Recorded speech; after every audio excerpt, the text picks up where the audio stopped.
Hi, Dr. Lindsey here.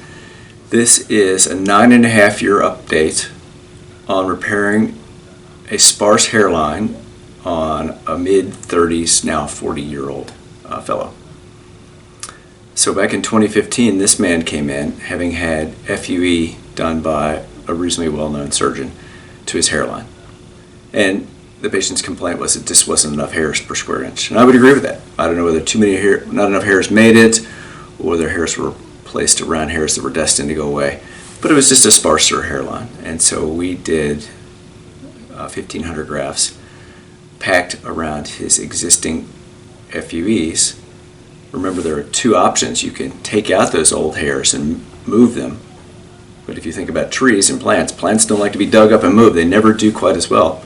Or you can simply plant more hairs or plants around the existing one. And that's our approach.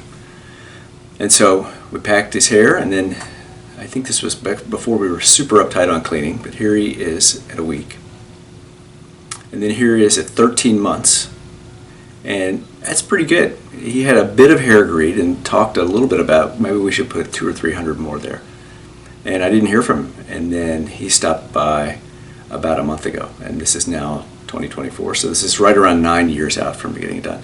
And so here's his hairline, and that looks good. That's withstand the test of time. It's an unremarkable looking hairline from conversational distance.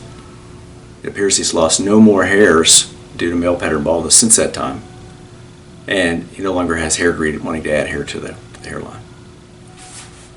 If we can help you, please give us a call. Thanks.